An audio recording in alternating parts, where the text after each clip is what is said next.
So like 8 or 9 years ago,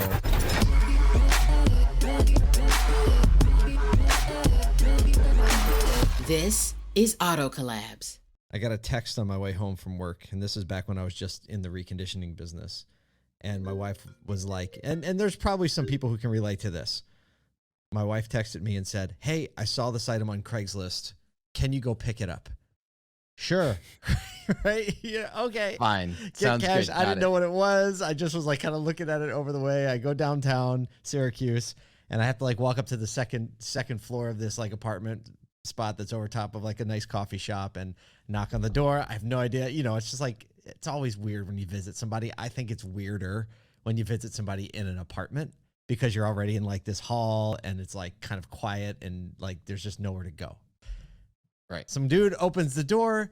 He's got there's like all these shoes outside. He's got a bunch of like, you know, young 20 somethings or early 30 somethings in there, and everybody's kind of buzzing and just kind of it's after work. And he was like, "Oh yeah, here, the coffee table's in here." I was like, "Oh, okay." Looked at the coffee table. I'm like, "I guess that's what we bought." I gave him the money for it.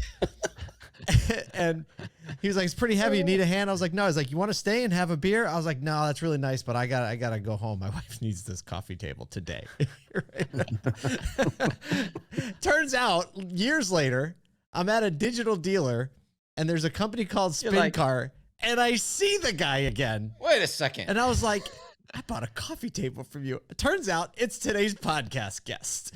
That's nuts. Also, so quintessential because like Art is the essence of hospitality. I think 9 times out of 10, if I'm talking to Art, he's inviting me somewhere, inviting someone else somewhere, or asking if I want to come in and have a beer. Like it's just his nature to kind of like be a people connector, gather people together. And that's what I love about it. He's just got this big old smile and he's just going to bring you into the fold, you know? I haven't yet to be invited. Well, then maybe you haven't. You're about to meet him, person. and you're probably going to get invited, Michael Cerrito. Okay. Hope you enjoy this episode with Arthur.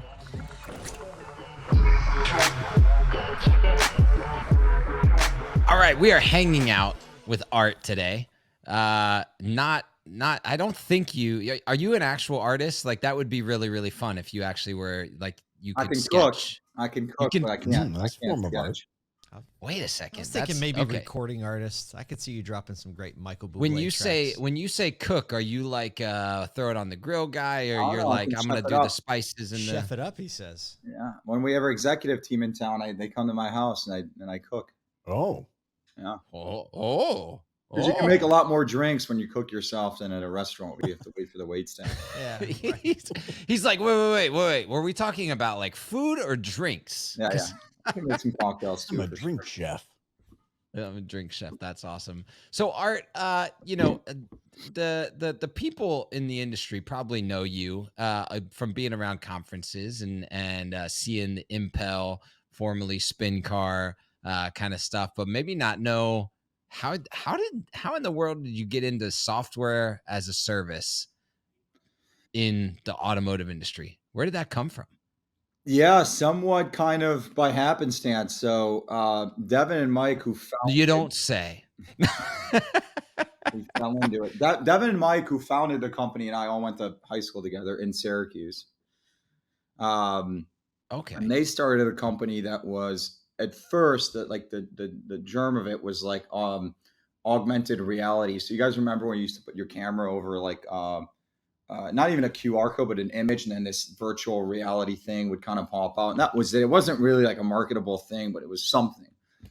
Not like then it pivoted into like a 360. Wait, was the purpose of that for auto? Was no, there like nothing with auto, right? Like it was like they were trying. This is cool technology. Back then, it was like revolutionary, right? Oh, you put your phone, this like thing.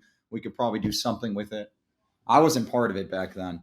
Then it pivoted into like 360, but not for auto. It was like for merchant. It was like for like eBay and stuff, right? Watches, product purses, shots. Yeah. You know, like a $5,000 purse, you'd want a 360 like view of it. So it pivoted into that, and that's kind of difficult to scale, right? Like it's kind of difficult to scale both in terms of production. It's not recurring. It's one-time thing. You're dealing with these big organizations like Bergdorf's and stuff like that. Very like hierarchical and very political. And then they had a friend who worked for Nothing Reynolds, like auto. and very unlike auto. And this friend that we had that worked at Reynolds was like, guys, like people are buying like $50,000 vehicles. Like you should have 360s of cars. So a quick MVP was built that was very rudimentary, and it was presented to a Honda dealership in Jersey, and they signed up for, by the way, which is more than the per month than what we're currently charging for the product, which is actually kind of funny, but they signed up for it. And that was kind of like, oh, okay, we kind of have product market fit. Oh, it's recurring revenue. That's kind of nice. You don't have to keep reselling it. And so that kind of took off the story of us pivoting to auto, rebranding as Spin Car. Then obviously a couple of years ago, rebranding as Impel. But that's like the super short. It's not as organized as that. It was very much left, right. It's How closely do you keep an eye on those other verticals to this day?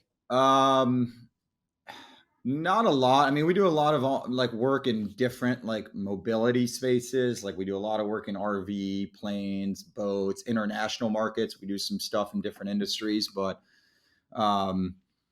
in terms of the progress that like some of these e-commerce sites are doing around like virtual stuff, yes, like computer vision stuff. But aside from that, we don't keep like we're not on top of it. How does okay, so because you do have other verticals in mobility that like present particular challenges. Seeing 360 around an RV is a lot different than seeing 360 around a vehicle. What are the things that you're able to draft from the way that those industries, or the things that, not even just like in merchandising, but the things you learn ancillary to like your core tech? What are the things that you're drawing in or seeing and going, hey, this is something we might need to be paying attention to in the retail auto space? Yeah, I mean, for RVs, for instance, like the RV is not necessarily the exterior, it's the interior. There's so many rooms. Like you guys know Matterport, right? You go in the house and it kind of walks you through our building. It's kind of the similar thing that we can do through our technology, where we can walk the person through RV. And that has like some direct correlation, like SUVs, for instance, third row seats, folding, not folding. But I think it's also a lot of the computer vision stuff around like the exterior. Because if you go to the RV park and when you shoot the RV, it's generally not as clean as like a dealership. There's stuff everywhere, right? And there's this huge log. Yeah. So we did a lot of work through like exterior computer vision. Like we just recently rolled out this like computer vision virtual booth, which is actually pretty sophisticated. And that kind of the genesis was in RV, because you're not going to put an RV on a turntable or in a booth. So there's small stuff, right? But a lot of it's not driven like through the core tech. It's driven more through like some of the stuff that we're doing around computer vision. So we've applied some of those learnings, especially like motorsports and power sports. So Harley, things like that have helped us kind of enhance the product for dealerships. I always see you at events. It's funny. You and I both live in Syracuse, and we only see each other. Never run into each other. Las Vegas, Tampa. Like we've never. I don't. When you're buying from that things one on time, I don't think. Craigslist. Yeah. I think that's the only time the table exchange was the only. Yeah, my wife bought a table off Craigslist like 8-9 years ago, and we didn't know each other. I wasn't even in like marketing or tech or any of that, and I just knocked on the door and you answered. I didn't know who you were. You were really cool. You're like, table's in here. You had friends over. You're like, hey, you want to come in and have a beer with us? I was like, I can't. I got to get this table home, but you're really nice. And then years later, I'm like, oh, we kind of know each other. Yeah, but that's funny. So I always see you at events, and you're always talking with dealers. You're always traveling around talking to dealers. You're developing these tech products that has evolved over time, from this practical application to marketing applications. What is what are you seeing and hearing when it comes to the dealer mindset approaching merchandising in general? What are the conversations that are happening? You got kind of two sets. Like for groups, think about like name any group in the US. They're all trying to get consistent with how they merchandise their car. And that's really hard to do because oftentimes they're very kind of like balkanized or decentralized, right? They have this libertarian mindset, which is like you let the dealer make their own choices. They run their own P&L. They make their decisions.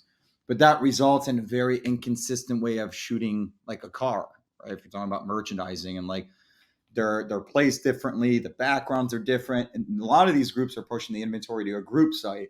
And so when you're all pushing to Yeah, a it looks group like a site, mess. then you Right. really notice like how inconsistent how the Right. vehicles are shot or how they're not shot. So I think one big push that we've seen, I mean, from big, publicly traded groups to smaller groups, is like this push to, it's not really about the 360. That's all great, right? Trying to like replicate the same experience they have in store online. And why not give them a 360 when in just pictures? I think the big push is like trying to create a process that makes it really easy for any dealerships to shoot the car quickly. And then moreover, for the customer to be able to present their vehicles in a consistent way, no matter if they have a store in Alaska or if they have a store in Florida. So we've seen that be a big push, like consistency in photography and consistency in how it's, the user experience on the VDP. Gotcha. And so you see this push for consistency. What's the, I don't know, like what's the stuff that every other dealer needs to think like, I'm not alone in this struggle? You know what I mean? Is it just the consistency in photos? Are there other things, or is it like we kind of have this mostly figured out? We just need some consistent implementation. It's too. There's not there's not like a silver bullet, because some have like lot service providers and some do it in house. Some have a turntable, some don't. I do think kind of like the mindset should be, and I think is the same as we continue to have these talks with groups, which is like, yes, we're trying to get consistency, but also like we're trying to get our cars up on our, like simple things like we're trying to get our cars up on our website much faster. And you guys don't know the delay in that, right? Like Kyle, you may have a DSLR camera and you go and you shoot a bunch of photos, and yeah, they're high res, but they get compressed anyway when they go through the supply chain.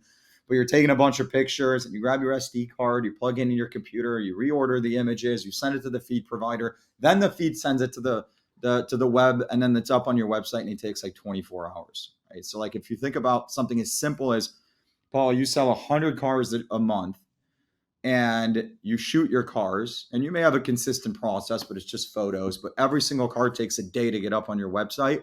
Imagine the power of not only just having photos, but a 360, but getting that car up on your website in 15 minutes instead of a day. If you're selling 100 cars, theoretically, you're gaining 100 days of exposure just by, not having to go through all this like latent, like feed to web to being displayed to the user. That's an interesting way to think about days of exposure.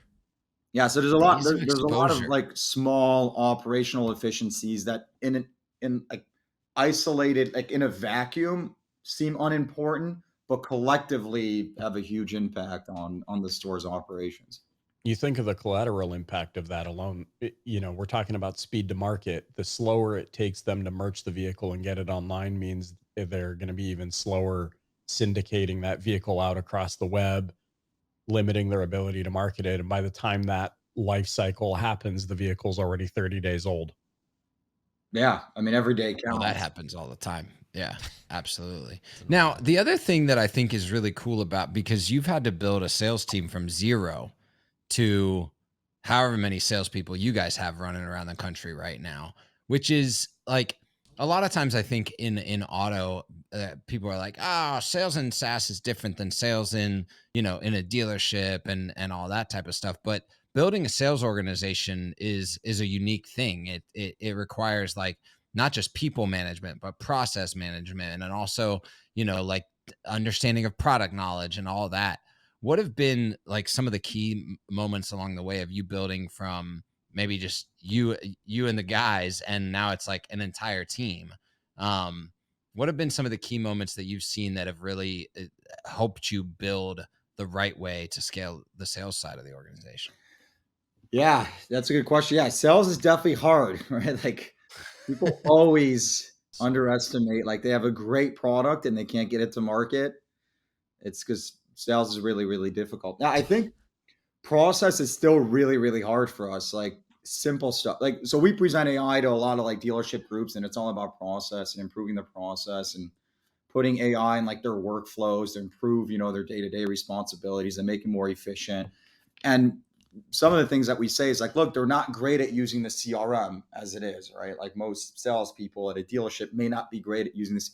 It's the same with us. Like, And I think like, even though we have, and So we don't have that true. many sales reps. Universal. Gosh. Yeah. Yeah, it's universal. Now that's a huge focus. Like you're taking one of some key moments. Like I think now, well, as of like probably 16 months ago, we've had a big push in doing the fundamentals really, really right, because that prevents you from scaling to the next level.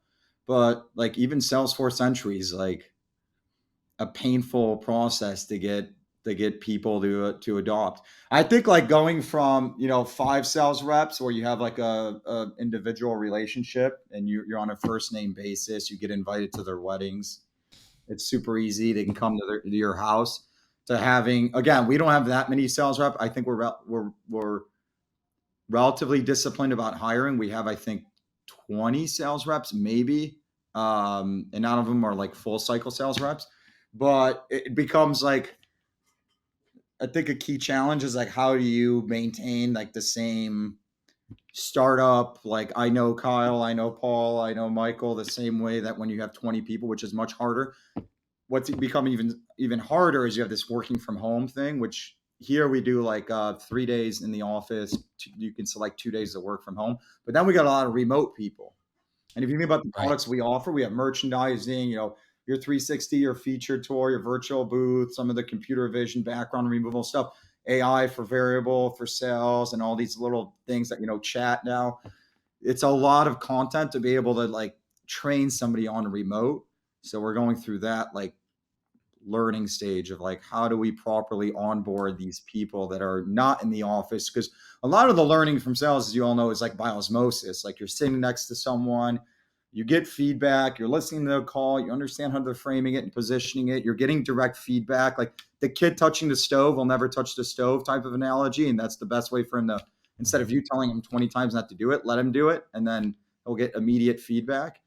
And that's how you learn how to drive so quickly. You turn the steering wheel left, the car goes left, and then you know not to do it. You miss that when you're remote. Like that doesn't exist. So like That's wild. The curves, the learning curves, and like the onboarding is much faster. So for us, what used to take 3 months to be able to get a rep to do okay, now takes them 8 months. How many of regular life? So here's the preface to the question. You're a sales professional, whether we talk to sales professionals or medical professionals or BDC professionals or dental or chiropractic, everybody looks at life through the bias of their profession, I find. So my question to you is, how many of life's challenges do you think could be easily solved if there was just some salesmanship involved? Like you brought up a wedding before. Do you go to people's weddings and be like, you could have totally had more people at this wedding if you just... Oh, definitely. Yeah. Or it's funny. I just had this discussion because one of our new sales reps is getting married next week, and she just started 3 weeks ago. And I'm joking. I'm like, you didn't even invite us. You should just create a table for 8 people. And then I had this discussion. I'm like, your invitation should be based on how much you think that person's going to give you, because if you break even, he's like, let's build a probability matrix. We're gonna weight each of these invitations. He's like, this person makes $500,000. This person makes 50 grand. They're out. No, because then what you tend to find is the people who make a lot of money are actually the cheapest in giving like gifts or weddings. That's what I tend to find. My light went out, but I just had that discussion. So yeah, exactly on that. I'm like, because I bring up the medical professionals because they would be like, why more people aren't at this wedding? Because they have fatty liver. It's like there's always like an answer through the bias. So like, what's another thing that you like? Because I know I do this all the time. I'm like, oh, I could totally turn this struggling business around. Their marketing sucks. Oh, dude, restaurants. Oh, like restaurants, flights. Like how people board. Here's one thing that drives how is that not fixed yet? Yeah, like how people merge on the highway. They think they're polite by merging early when there's not like designed for that, right? It's literally the in Europe. If you've traveled to Europe, and there's like the merge. By the way, is not like this long half-mile. It like ends and they go all the way to the end. They merge, right? The zipper tactic. And here they don't do it. They actually get mad at you. I'm sure you guys have experienced this where you're going all the way to the end of the merge, and then they pull in front of you, right? Doing like 43 miles an hour, and it should be 70. Go past me, and they pull in front of you. When actually, it's the most inefficient way to merge is like doing it early, but they're thinking it's polite, but it's actually impolite because you're actually causing like much thicker delays. We need a sales and How marketing do we fix campaign that? around indoctrinating people about their stupidity. I mean, if you guys all travel a lot, like that is the most Yeah. that You know like what I thought was yeah. really interesting? So I growing up in Canada, the propaganda around speeding, obviously, like we get it. It's unsafe, this, that, and the next thing. The propaganda around speeding, they're like, okay, Debatable. the speed limit is, 60 miles an hour. And the number of people that go, oh my gosh, I'm doing 75. We're totally going to die in a car wreck. And they, quickly.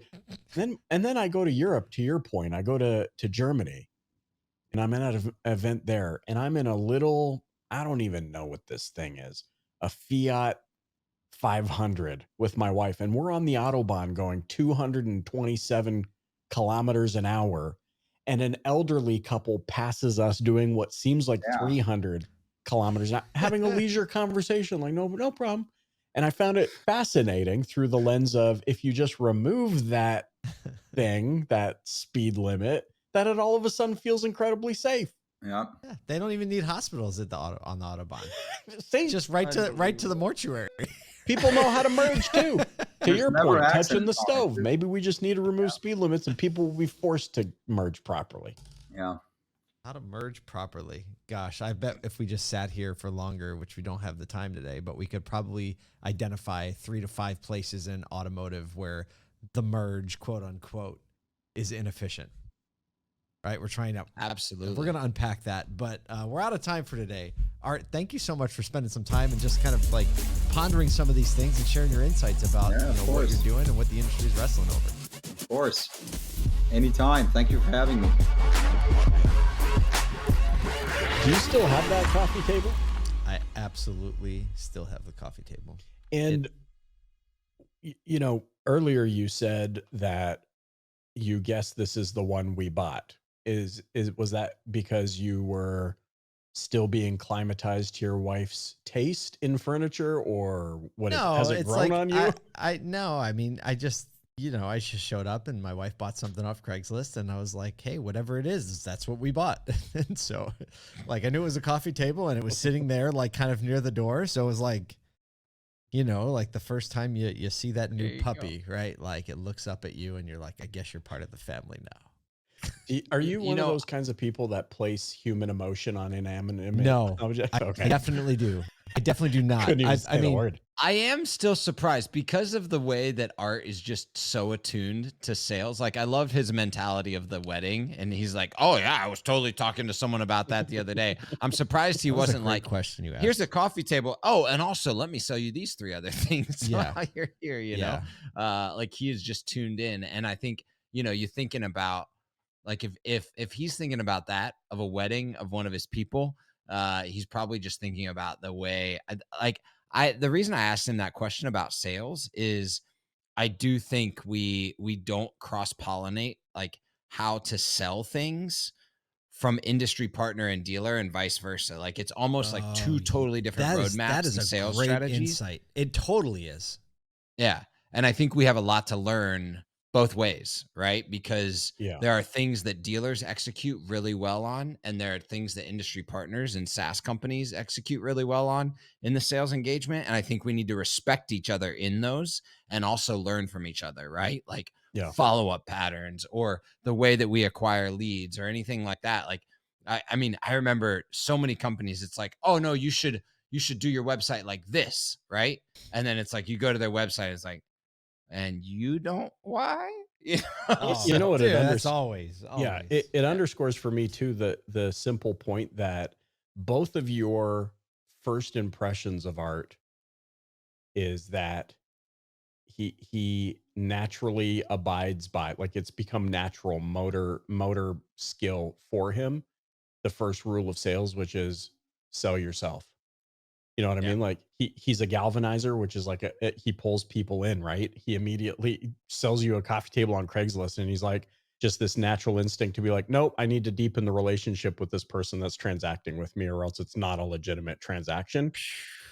And that's something that we tend to forget about. We're like, oh, what about the word tracks? What about the negotiation tips? What if I had a script in front of my BDC? It's like, no, the first rule of selling anything is to sell yourself. And it's so clear that that's exactly what Art does. Absolutely. I don't think we can end that any better way. Thank you for spending a few minutes with us today. On behalf of Kyle Mountsier, Michael Cirillo, and myself, thank you for listening to Auto Collabs. Beep, bop, beep, beep, beep, beep. That actually ending was pretty good.